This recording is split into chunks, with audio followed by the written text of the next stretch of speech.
పిల్లర్లు లేకుండా ఇందిరమ్మ ఇల్లు. లబ్ధిదారులు ఇందిరమ్మ ఇళ్లను లక్షల్లో వెచ్చించి పూర్తి చేసుకోగలరా?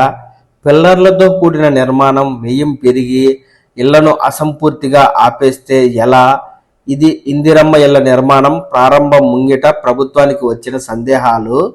నిర్మాణ సామాగ్రి ధరలు విపరీతంగా పెరిగిన నేపథ్యంలో లబ్ధిదారులు అవసరానికి మించిన విస్తీర్ణంలో ఇళ్ల నిర్మాణం మొదలుపెట్టి నిధులు చాలక అసంపూర్తిగా ఆపేస్తే ప్రభుత్వానికి చెడ్డ పేరు వస్తుందనే ఆందోళన దీనికి కారణం. ప్రస్తుతం భవనాలను నిర్మించినట్టుగా పిల్లర్లు బీములతో కూడిన నిర్మాణ పద్ధతి కాకుండా ఖర్చు తక్కువయ్యే ఇతర పద్ధతులపై లబ్ధిదారులకు అవగాహన కల్పించాలని ప్రభుత్వం నిర్ణయించింది. ఇందుకోసం మండలానికి ఒకటి చొప్పున వేర్వేరు పద్ధతుల్లో మోడళ్లను ఇళ్లను నిర్మిస్తోంది. దీంతో పాటు రాష్ట్ర వ్యాప్తంగా వీలైనంత ఎక్కువ మంది మేస్త్రీలకు ఆయా పద్ధతుల్లో ఇళ్ల నిర్మాణంపై శిక్షణ ఇప్పించాలని నిర్ణయించింది. తొలుత హైదరాబాద్ చుట్టుపక్కల ఉన్న 7 జిల్లాలకు చెందిన 113 మంది మేస్త్రీలకు నగరంలోని నేషనల్ అకాడమీ ఆఫ్ కన్స్ట్రక్షన్ శిక్షణ అయితే ఇచ్చింది. వీరు జిల్లాలోని మరికొందరు మేస్త్రీలకు శిక్షణ ఇవ్వనున్నారు. ఈ నెల 28 నుంచి జిల్లాల్లోని నాక్ సెంటర్లలో నిపుణుల ఆధ్వర్యంలో కూడా మేస్త్రీలకు శిక్షణా తరగతులు ప్రారంభం కానున్నాయి. వారం రోజుల పాటు జరిగే శిక్షణా తరగతులకు ఒక్కో మేస్త్రికి 8,000 వరకు ఖర్చు అవుతుందని అంచనా వేస్తున్నారు.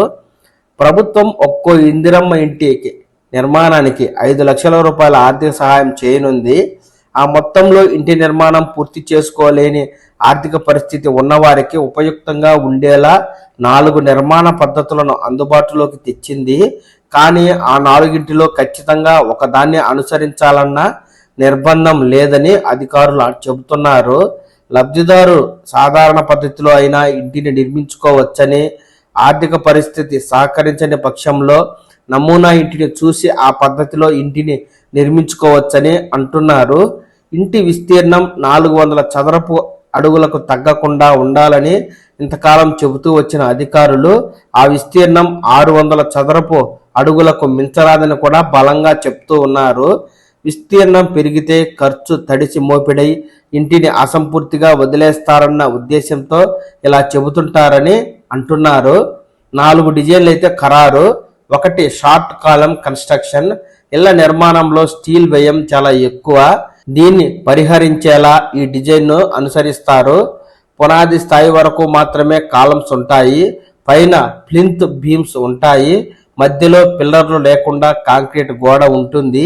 ఇందిరమ్మ ఇళ్లలో అంతస్తులు ఉండే అవకాశం లేనందున ఈ నమూనా బాగుంటుందని అధికారులు చెబుతున్నారు. రెండవ పద్ధతి, ఇందులో ప్రీఫ్యాబ్రికేటెడ్ గోడలను నిర్మిస్తారు. స్థలంలోనే ముందుగా సంచాల ద్వారా కాంక్రీట్ సిద్ధం చేస్తారు. పునాదులపై రథం డ్రిల్ చేసి రాడ్స్తో ఆ గోడలను అనుసంధానిస్తారు. వాటి మీద పైకప్పు వేస్తారు. ఇందులో ఇటుక, స్టీల్ వ్యయం అయితే ఉండదు. ఇక మూడవ పద్ధతి, కాంక్రీటు గోడలు నిర్మించిన తర్వాత పైన పూర్వకాలపు దూలాల తరహాలో ఆర్సీసీ రాఫ్టర్స్ ఏర్పాటు చేస్తారు. వాటి మీద షాబాద్ బండలు పరుస్తారు. ఆ బండల మీద తక్కువ మందంతో కాంక్రీట్ పొర వేస్తారు. షాబాద్ బండల లభ్యత అధికంగా ఉండే ప్రాంతాలకు ఇది ఉపయోగంగా ఉంటుంది. తాండూరు లాంటి ప్రాంతాల్లో ఇప్పటికీ చాలా మంది ఇళ్ల కప్పులు తాండూరు బండలనే వాడుతున్నారు. ఇక 4వ పద్ధతి, పిల్లర్ రూఫింగ్ నిర్మాణం. గోడలపై ఆర్సీసీ రాఫ్టర్లు అమర్చి వాటి మీద పూర్వకాలం తరహాలో బెంగుళూరు పెంకులు పరుస్తారు. పెంకుల మీద 2.5 అంగుళాల మందంతో స్లాబ్ వేస్తారు. దీనిలో ఇసుక, స్టీల్ వ్యయాన్ని పరిహరించవచ్చని తెలంగాణ ప్రభుత్వం అయితే నిర్ణయించి స్టీలు, సిమెంటు ఖర్చు తగ్గించేలా అడుగులు వేస్తూ బడ్జెట్ సరిపోక అసంపూర్తిగా వదిలేస్తారన్న ఉద్దేశంతో గృహ నిర్మాణ శాఖ ఈ విధమైనటువంటి 4 డిజైన్లను ఖరారు చేసి ఇందిరమ్మ ఇళ్ల నిర్మాణానికైతే సమాయత్తం అవుతూ ఉంది.